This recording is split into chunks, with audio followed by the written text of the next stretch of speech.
Did you play a lot of lands? Yeah. 23. That's 23 lands. It's, Like overloading Mizium mortars with the That's help. sweet. You're playing it in Columbus, right? Tomorrow, Yeah, very cool. gonna bust some skulls. So, a couple things to talk about. One, we're Dayton Magic Club, broadcasting live from the Game Haven in Riverside, Ohio, where you too can get more for your games. Check us out at DaytonMagicClubWebsite.com. Your source for all things Magic in southwestern Ohio. Check out Game Haven. It's a good little store. Yep. In Riverside, Ohio, right down the road from Wright State. Absolutely. So we had an interesting situation. This is round 4 of 5. Yes. We have prizes to talk about. Yep. Let me pull them up. Well, he's pulling that up. I'd like to mention this right now. We have both these players have been on camera before tonight. We have an interesting kind of anomaly going on. Dean is our only undefeated player. Yeah. There are 4 draws tonight. Yes.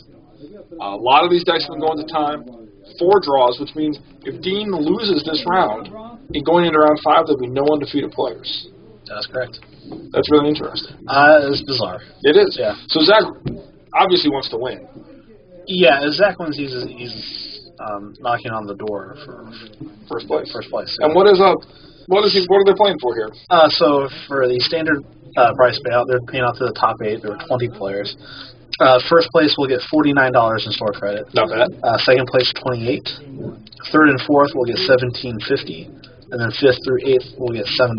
Not bad. Not bad at all. So that's what's at stake. The big stakes we're playing for here tonight. Yeah. We've seen both these players. We know what they're playing. Zach is playing kind of a twist on the mono black devotion deck. Yeah, splashing now, blue. You've seen the community kind of at large start to adopt this black-white version Yeah. of the mono black devotion deck, and Zach's got a different route. He's playing blue. Blue. And Dean is playing Esper Humans. Yes. So we saw Dean kind of dismantle mono blue Yeah, not particularly close. in last round. Yes. Zach won the die roll. He is on the play. They're getting underway here. Yeah. We have really kind of a really interesting situation at the top tables with everyone having a loss or a draw. So this round will really kind of shake things up. Tiebreaker is going to be really important going into the final round. That's correct, yeah. So we kind of decided that Dean had the advantage against mono blue. That's So true. it'll be interesting to see how he does against mono black, because if he convincingly wins this games and Zach has a reasonable draw, then this Esper human deck might That'd be the real deal. Yeah. So they both have Stride on their first turn with their temples. Zach follows that up with an Omen Speaker, really manipulating the top of his library. Yeah. That's an opposing sovereign. Opposing Sovereign, kind of a sweet one. Actually really good against this mid-rangey strategy that Zach is playing here. But without any fear at all, he jams an Ashiok. Really interesting. Yeah. So he's playing defense with his Omen Speaker, which does it very well. Yeah, absolutely. So this is a opportune time to land the Ashiok. What is that underneath the Ashiok? What creature I saw an is it? Obsidat, and that's the only card for sure that I saw. So. He can cast Obsidat. What's the convert mana cost on Obsidat? 1, 2 black, 2 white. 5? Yeah, I think so. He can cast it next turn off that Ashiok. It pluses to 5. Huh. Something worth considering. So, there's that. Now, if he exiles it, though, yes. he's got to be careful not to do that. Yeah. So he does have to keep it in play. Yeah. So what happens if he blinks it? If he blinks it, it returns. Anytime it leaves play, it'll return to play under Dean's control. Just owner's control. Yes. Okay. So Zach has to be careful not to blink. So it won't be as good as it could be. So we see a Lee of Sky Knight fire back. Yes. Which is interesting here, actually, because the Lee of Sky Knight detain can make it hard to defend your planeswalkers. Yeah. And combined with Imposing Sovereign, you can really gum up the board. Yeah. And get some really good attacks. And And 3 power flying is not bad. So we're going to see Ashiok get hit down. Definitely want to keep Zach from casting that a free Obsidian. Yeah. We just got a Blood Baron revealed, so we're stuck with Blood Baron. Yeah, very similar looking cards. So we see a Blood Baron revealed for Dean off of the Dust Battle Seer and a Doomblade for Zach. So it'll be interesting to see. Got a fistful of Doom Blades, so we can start taking apart those League of Sky Knights, which would leave Dean without much of a board. Let's see if he decides to go that route. Yes, he does. Yeah. Just takes apart the Air Force there. Yeah. Well, now Zach is clearly winning this race. Yes, yeah, it's pretty good. Dust Metal Series seem to do a lot of work, actually, tonight. The card is certainly powerful. Yes. Opposing Sovereign, and Doomblade fires back. Element Speaker sat down to 16. Yep. Dean doing a decent job of trying to claw back into this one. Sure. The Seer, though, might pose an issue. Outside revealed for Dean and a Nightfield Spectre revealed for Zach. Okay, the opposite of that takes a big bite out of his life total there, and that was enough to... He's seen enough. Yeah. Okay. Well,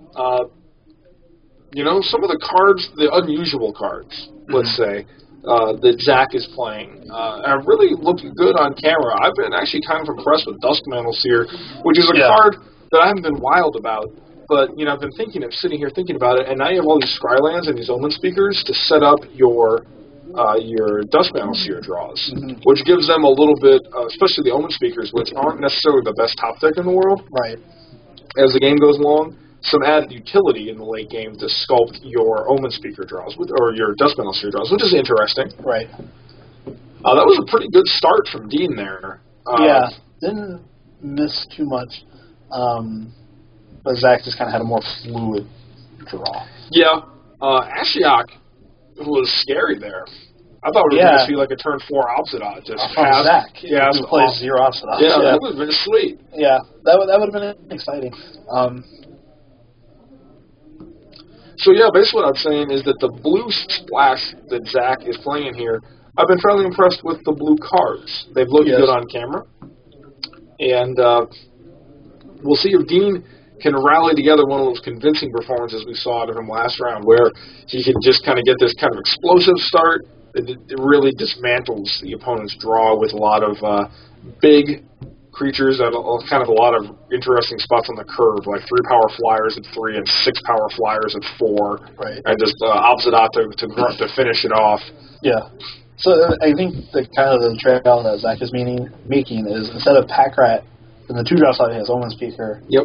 And instead of Grey Merchants, we haven't seen Grey Merchant yet, he has these Duskmantle Seers. Yes. In addition to Ashiok and some other cards we're not accustomed to seeing in a mono-black strategy. That's true. Now, we do know that Dean has access to Gainsay. Yes. I think it's interesting whether or not he wants to bring it in, though. You could really snipe off some of like the Duskmantle Seers and stuff, but I don't know if that's enough.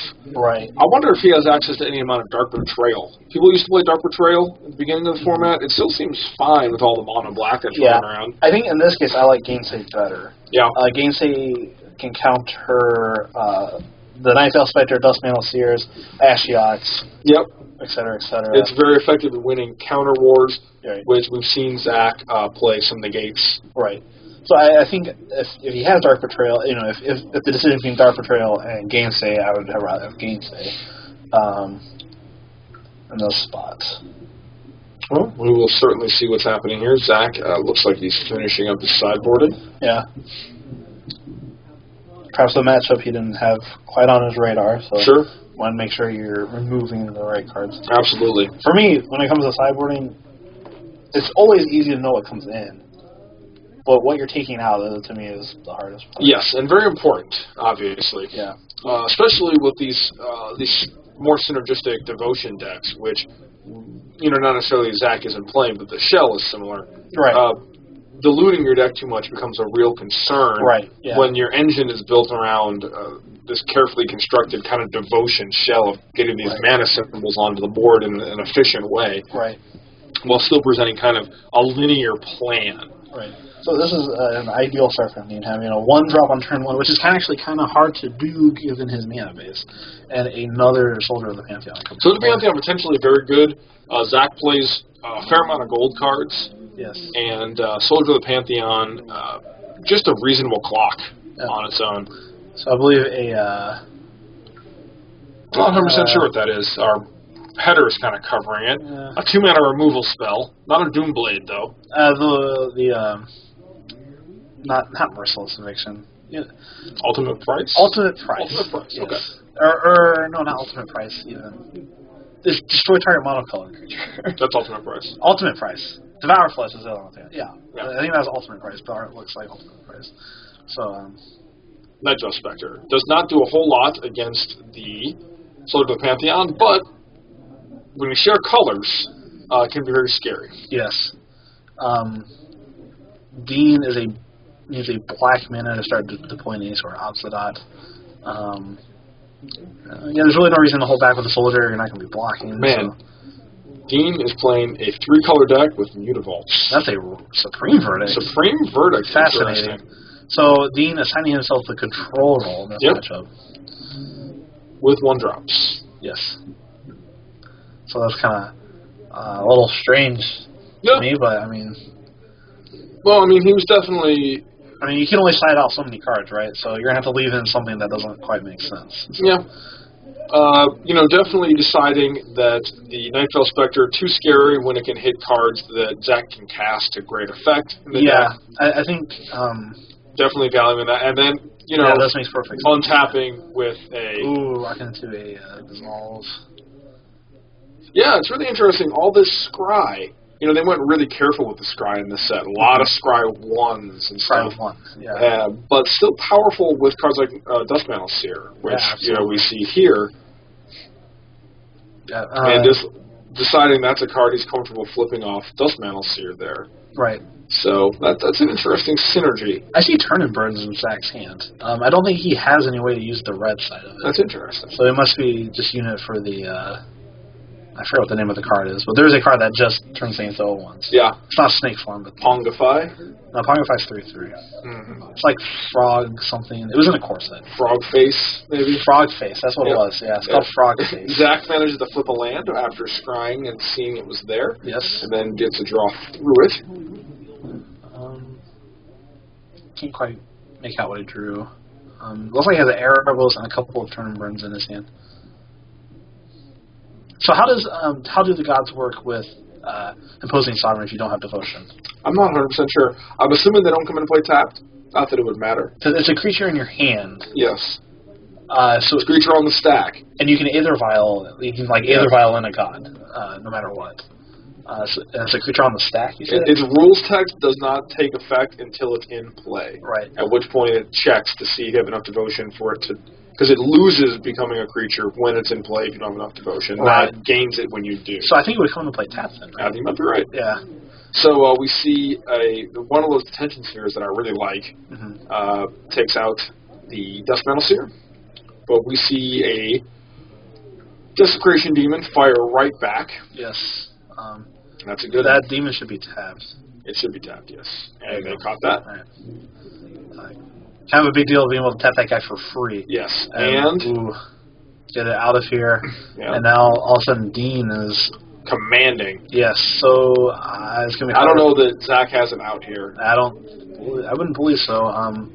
Well, he has the turns. I mean, that'll buy him. Yeah, but it's not an out. He's taking cards out of his sleeves, and he's done. Okay. All right, we're going to game 3. Yeah. So that's more of the start that we saw last round from Dean. Yeah. Pretty aggressive. A lot of good kind of timely answers there. Yeah. Zach's draw was not hateful. No. Dean got his draw where he has, heavy hitters and disruption in all the right spots. I don't know how much I'm in love with turn. In this specific matchup. Right. It seems like you're going to be turning a lot of 2/2s and 3/1s and stuff. Yeah, and I'm not a huge fan of that. I mean, it's a cute combat trick, I guess. Yeah. But it'd be interesting. There'd be situations where you're not attacking, where it totally makes sense for you to attack. So that might trigger something from Dean thinking, okay, what could he have? Yeah. But then again, I would not be thinking of turn and burn in that situation. So it could definitely catch him off guard. But All right, well, we'll see. Zach's back on the play.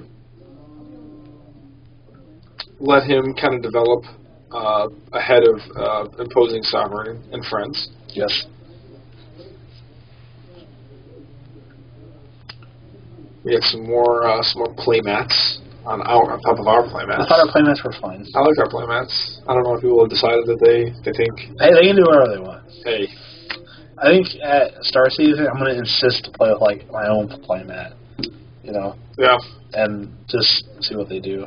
That's fair. They'll probably say you can't. And I'll be like, all right. And then you'll immediately back down. Like, you got it. Not that I would use a playmat anyway, because playmats are ludicrous. But that's not time for that. So. Is it? Is it not? We can have that conversation. Yeah, later. But, all right. What do you like in this match? Game 3. Game 3. Is Dean going to continue to be only undefeated and lock up first place right now? I think Dean will win. You think Dean's got it? Yeah, I think so. I mean, well, Zach being on the play, that helps quite a bit. But Dean has, like, Supreme Verdict now. Yeah, that's true. So that's kind of... I mean, obviously, Supreme Verdict is hardly ever, just game over. I mean, Zach has a lot of ways to come at Supreme Verdict. Now the more I think about it, the more I kind of like in this kind of matchup where your opponent's real mid-rangey. Right. You just, play out your one-drops, and then as soon as they overcome them, you just wrath. Like, who cares? Right. Like, maybe you don't even need to cast the wrath, Yeah. So... Yeah, as much as I thought that was kind of strange, and also, it worked out well for him in that last. It's growing on me. So you think right now, if Dean wins, he's a lock for first place? Is he? Yes. He doesn't have to. What if he has to play last round? If he has to play last round, if he loses, I'm pretty sure he still has first place. Oh, everyone else has a loss. Everyone else has a loss or a draw. So if he plays against another? We'll see who's the X-0-1s. I don't know how many X-0-1s there'll be after this round. Yeah. But yeah, you're right. Okay. It's a mess. We'll figure it out. It's a mess. Yeah. But Dean is kind of. Zach's very good, but it's kind of weird for me because he's breaking some of the rules I like to follow when playing decks. Like I would never play a deck that has a 1-drop and a 5-drop in it. Yeah. Yeah, I mean. Well, obviously, it makes tons of sense here. Like, sure. It's really working out for Well, like, there's a school of thought that says to build on, like, a bell curve and maximize your chance to have that really aggressive curve out. Right. And that has been sort of a deck building principle that was really in favor several years ago, where you saw these aggro decks would never deviate from a plan of having this really good bell curve. Right. A well-constructed curve was the foundation of a creature-based deck. Right. We're starting to see, as creatures get better and better, and I don't think we've seen the end of that. No. Creatures are getting better and better. The concept of, you can have, like, the foundations of a curve, like a fundamental curve, but your top-end creatures are so good that you can, instead of curving, if you miss your curve, you just, like, slam 5-drops that are insane and unbeatable. Right, yeah. Like, it reminds me of the old red decks. It would just be, like, have this real aggressive curve, and then, like, Thundermaw Hellkite. Yeah. So you'd be like, here's my 1-drop, 2-drop, 3-drop, 4-drop, or you'd be like, I don't do anything till turn 3, but, like, on turn 5 and turn 6, I'll Thundermaw Hellkite, and you're just dead. Right, yeah. So these curve toppers have become so much better than, say, like, Lava Hounds used to be. Right, yeah. Where, you couldn't build a deck that just played Lava Hounds on turn 4 and expected to win Magic games. Exactly, but, you can play Falconwrath Aristocrat on turn 4. And the thought of a dragon. Yeah. Like, that's a real thing. So, I think that we're seeing people start to deviate away from the concept of building on a strict curve. So, it looks like Zach does have Grave Merchant in his deck. Okay. And it looks like his hand might be a little shaky. He's definitely considering it pretty closely. With the turn and burns aren't, like, clear answers to stuff. He decides to keep keep it. All right. Oh. What is going on here? Oh, Dean's mulliganing. Okay, man. That is a gamble hand from Zach. It's a must-win game. You're on the play. I can see the appeal of keeping the extra card and trying to draw out of it. I mean, I'm not for certain if he doesn't have a second land, but it looks like he just has one land. See if Dean is happy with his 6. It's always look wild about it. It's always the worst feeling when you keep a 1-lander and your opponent mulligans for like 5. You're like, I can still lose. Yeah. All right. Zach. So we got. That's an Erebos. Oh, he does have a. Nope. Oh, no, Pithy Needle. What do we name with Pithy Needle? What did he see? Obsidian? Mutavault. Okay, yeah. I like that. Yeah, Mutavault makes sense. You know, it lets your sorcery speed answers be a lot better. But he's got to draw a land like right now. Yeah, this is not looking swell. Oh, there it is. Oh, there okay. it is. Right off the top. I mean, he still not all the way. Yeah, No. he still needs land drops 3 and 4. Yep. So, But that's step one. yeah. So this needs to be like runner lands. Okay, that'll help the cause a little bit. And those are both going to go to the bottom, I would imagine. Yeah. Snap bottom.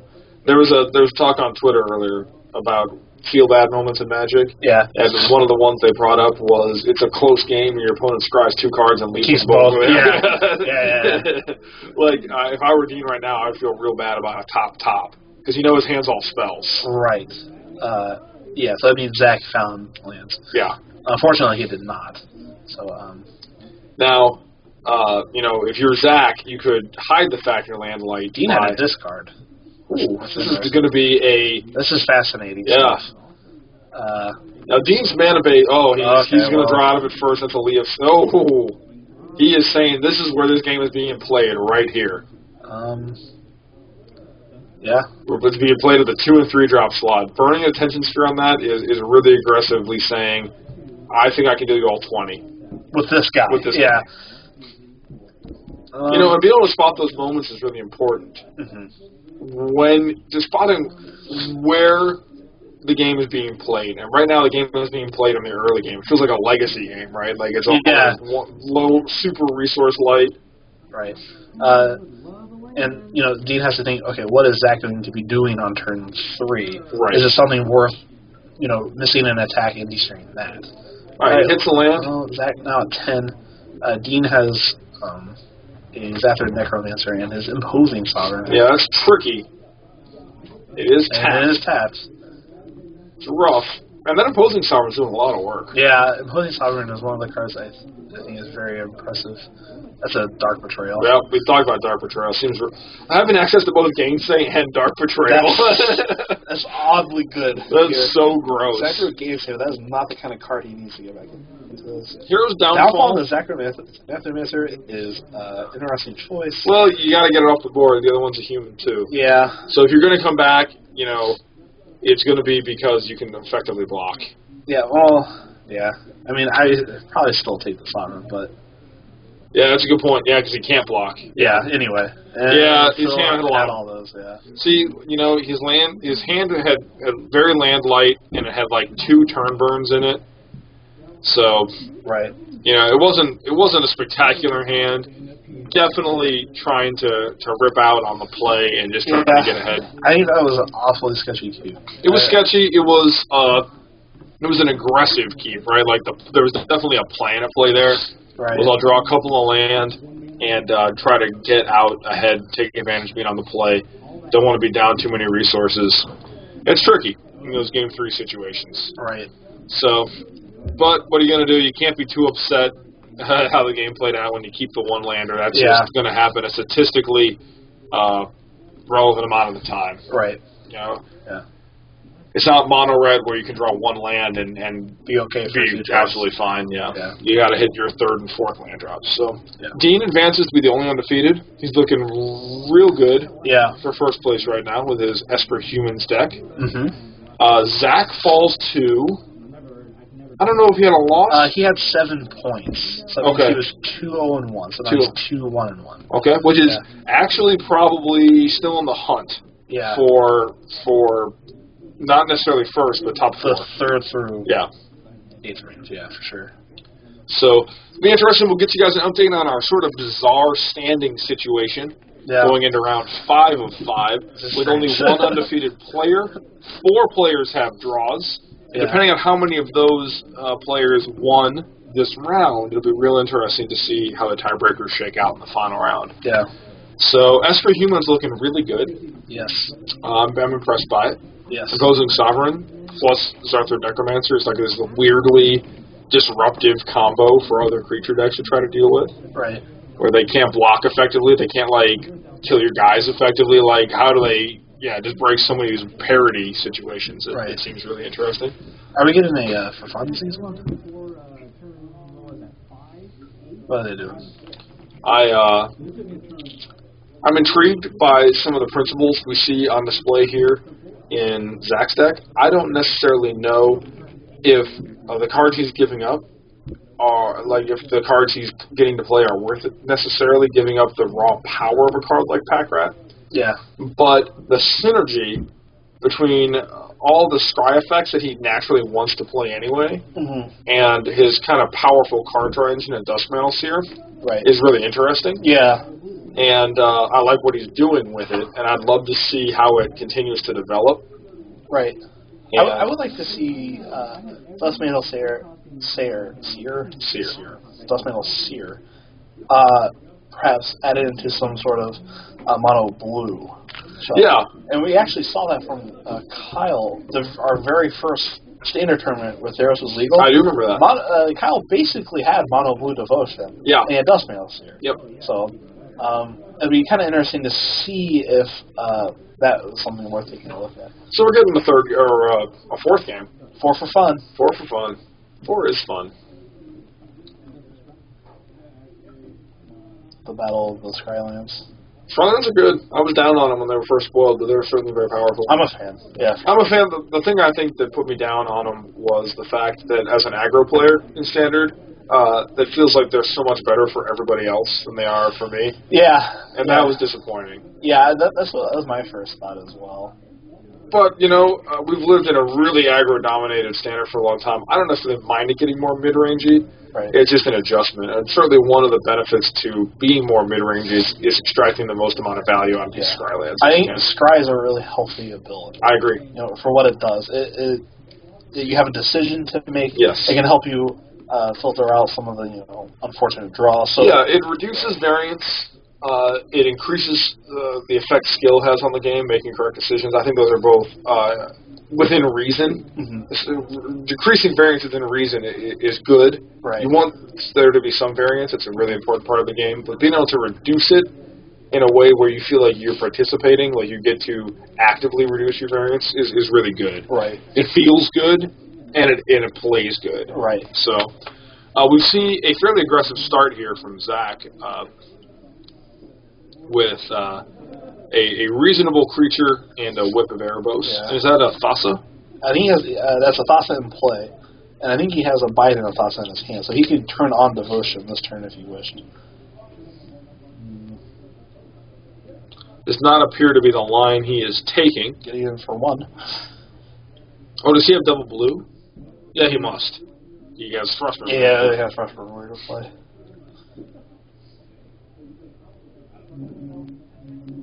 Now, one of the things in these creature matchups is Whip coming down early can be so backbreaking because you just get so far ahead in life totals. Right. That it can be hard for your opponent to effectively race.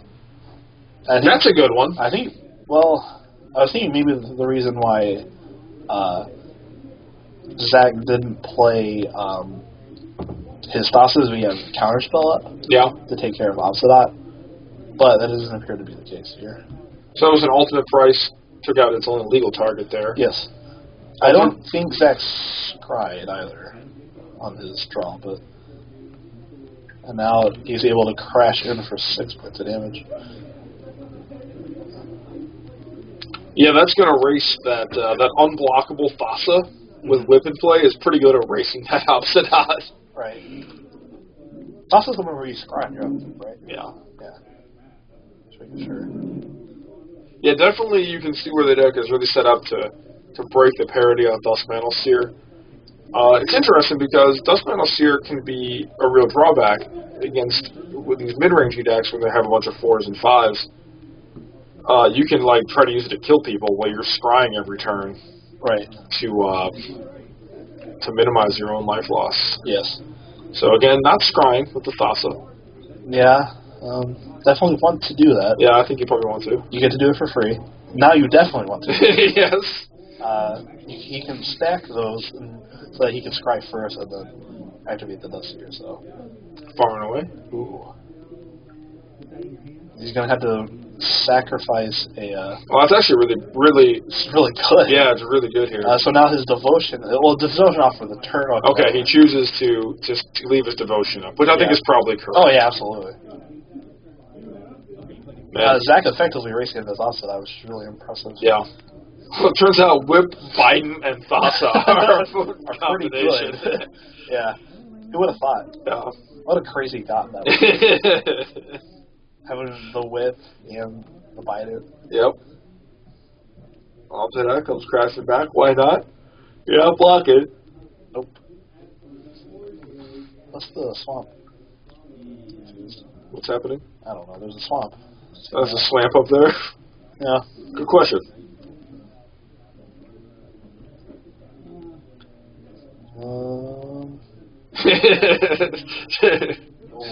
Oh my.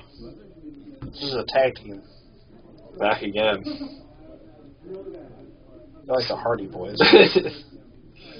Zach, scry! Scry! Oh, he did. Okay. All right, okay. There. Okay. All right. Maybe he has been scrying the whole time. Like, I'm just making, like, maybe I just. I hope that's not true. I'd be terribly embarrassed. Yeah. Zach, I love you. It's entirely possible we've been scrying this whole time.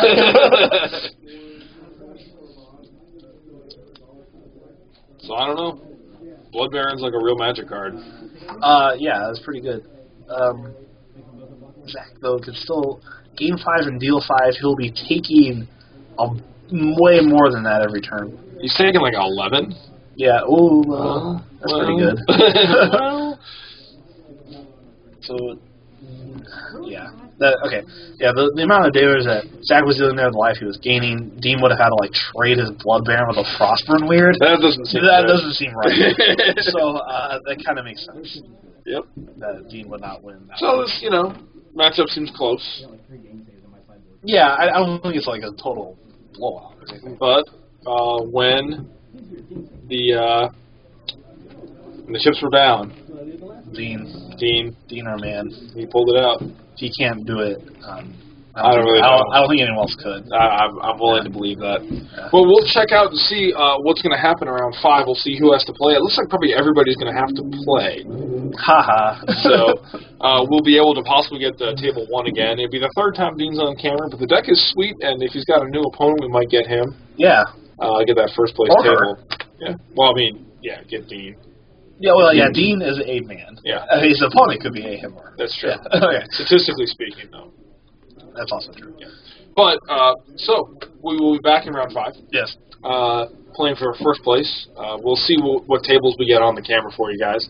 And possibly also let you know what decks are at the top tables in the Modern Tournament, which we had every intention of checking in on, but that tournament is going by significantly faster. Right. So the rounds are starting, we're in the middle of covering these rounds. Yeah. So we didn't get any games on camera. We'll let you know what's doing well here locally, and we'll go from there. Absolutely. All right, once again, for Dayton Magic Club, out of Game Haven in Riverside, Ohio, I'm Ryan Johnson here in the booth with Mr. Jacob Ross, and we'll be back around 5.